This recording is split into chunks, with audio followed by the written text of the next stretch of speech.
Banyak orang mengira menjadi berkelas atau high value itu adalah urusan isi dompet. Lu harus pakai baju dengan logo brand besar yang mencolok, jam tangan mewah, atau turun dari mobil sport keluaran terbaru. Tapi kenyataannya, itu semua cuma topeng luar yang bisa disewa atau dicicil. Kelas sosial mungkin bisa dibeli dengan uang, tapi kelas perilaku nggak dijual di toko manapun di dunia ini.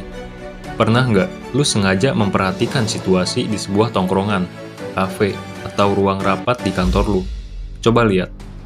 Biasanya selalu ada satu orang yang penampilannya biasa aja. Bajunya mungkin cuma kaos polos hitam tanpa merek. Tapi entah kenapa, semua orang di ruangan itu menaruh hormat yang besar sama dia. Gak ada yang berani motong omongannya secara lancang. Gak ada yang berani menjadikannya bahan lelucon murahan. Dan setiap gerakannya selalu terlihat berwibawa. Sebaliknya, lu juga pasti sering nemu orang yang penampilannya heboh, bicaranya paling keras, dan sibuk memamerkan ini itu. Tapi justru sering dijadikan bahan tertawaan di belakang punggungnya, sering disepelekan, dan keberadaannya dianggap angin lalu. Rahasianya bukan pada apa yang mereka pakai, tapi pada hal-hal kecil yang sering lu lewatkan dalam interaksi sehari-hari.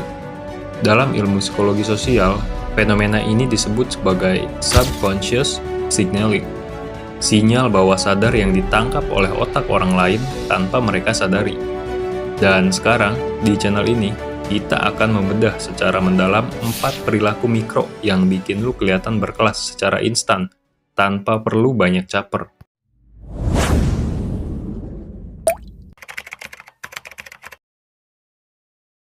Kenapa di zaman sekarang, mayoritas orang justru makin gagal untuk dihormati? Jawabannya simple. Karena mereka mencoba terlalu keras atau try hard.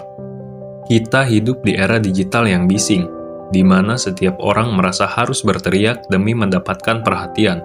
Di media sosial, orang-orang terjebak dalam lingkaran setan oversharing, membongkar isi pikiran, pamer pencapaian yang belum matang, hingga mengeluhkan masalah pribadi ke ribuan orang asing demi mendapatkan validasi berbentuk jempol dan komentar. Sifat haus perhatian ini akhirnya terbawa ke dunia nyata. Tanpa sadar, banyak dari kita yang gampang gerasa kerusuk. Saat mengobrol, kita buru-buru memotong omongan orang lain hanya karena takut nggak kebagian panggung untuk terlihat pintar. Saat dikritik sedikit, ego kita langsung terluka dan kita refleks menyerang balik dengan emosi yang meledak-ledak. Otak manusia purba kita itu sangat pintar dalam membaca tanda-tanda kelemahan. Ketika lu terlalu banyak bicara hal yang nggak penting dan bergerak dengan gestur yang cemas, otak orang di sekitar lu langsung menangkap sinyal bawah sadar. Orang ini sedang gelisah. Dia tidak percaya diri. Dan kayaknya dia butuh pengakuan deh. Detik itu juga, nilai karisma lu jatuh ke titik terendah. Dan menjadi berkelas itu bukan tentang seberapa keras lu berteriak atau seberapa banyak lu pamer. Menjadi berkelas adalah tentang seberapa kuat kehadiran lu, bahkan saat lu memilih untuk diam dan tidak melakukan apa-apa.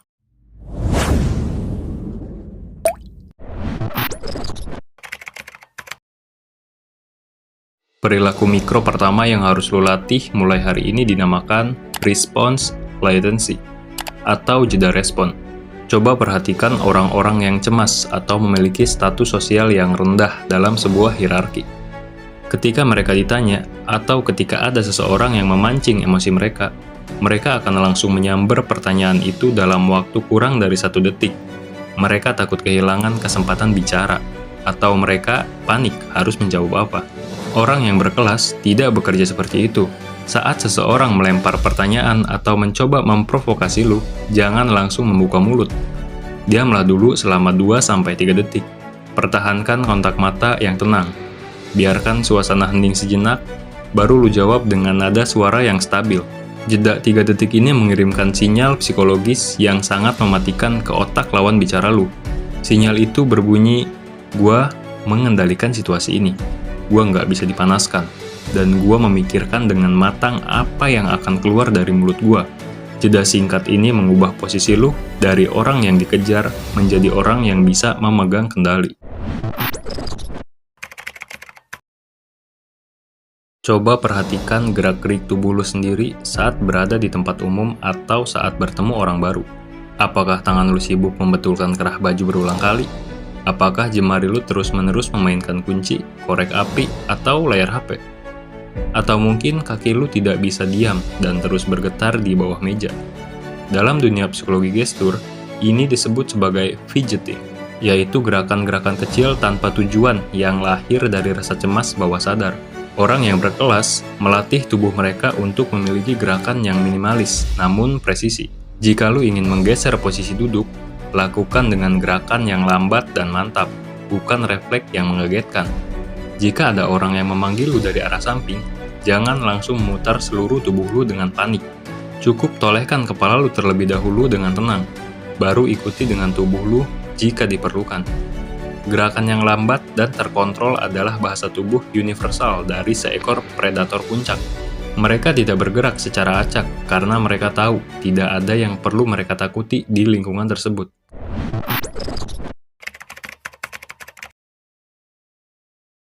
Ada aturan emas dalam komunikasi taktis. Biarkan orang lain tahu apa yang lu capai, tapi jangan pernah biarkan mereka tahu bagaimana cara lu mencapainya. Orang biasa menggunakan setiap kesempatan dalam percakapan untuk mengarahkan topik ke diri mereka sendiri.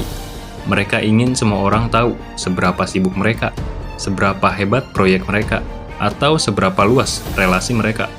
Orang yang berkelas justru bertindak sebaliknya. Mereka menjadi pengamat yang senyap. Mereka lebih banyak melempar pertanyaan berbobot, mendengarkan dengan penuh perhatian, dan membiarkan lawan bicaranya merasa menjadi pusat perhatian. Jangan ceritakan semua rencana masa depan lu ke orang lain. Jangan umbar rahasia dapur atau masalah finansial lu, baik itu saat susah maupun saat lu sedang di atas. Ketika lu irit bicara tentang diri sendiri, orang lain akan mulai membangun rasa penasaran yang besar terhadap lu. Di dunia di mana semua orang bisa stalking dengan mudah melalui sosial media, mempertahankan sebuah misteri adalah daya tarik yang paling mahal dan paling disegani. Kita masuk ke perilaku mikro terakhir. Ini adalah cara lu merespon stimulus dari luar, entah itu berupa sanjungan yang melambungkan atau hinaan yang menjatuhkan. Orang dengan mentalitas rapuh akan langsung salah tingkah, pipinya merah, atau malah menjadi sombong saat dipuji. Dan mereka akan langsung memaki, memasang posisi bertahan, atau membusungkan dada saat diremehkan. Kedua respon itu menunjukkan bahwa emosi lu masih murah dan gampang dibeli oleh opini orang lain. Orang yang berkelas memiliki dinding emosi yang kokoh, atau disebut imperturbable. Saat lu mendapatkan pujian yang tinggi, lu tidak perlu terlihat haus akan pujian itu. Cukup berikan senyuman tipis, tatap matanya, dan katakan, "Terima kasih, gua menghargai penilaian lu." Selesai. Gak perlu dilebih-lebihkan. Begitu juga saat ada orang yang mencoba meremehkan atau menghina lu di depan umum. Jangan membalas dengan teriakan yang sama ramainya. Cukup tatap matanya dalam-dalam, seolah-olah lu sedang melihat sebutir debu yang lewat di depan mata lu. Lalu, lanjutkan aktivitas atau obrolan lu seakan-akan omongan orang tersebut tidak pernah eksis di dunia ini. Ketika lu tidak merespon sebuah penghinaan, lu sedang menegaskan bahwa orang yang menghina lu berada di kasta yang terlalu rendah untuk bisa mengusik kedamaian mental lu.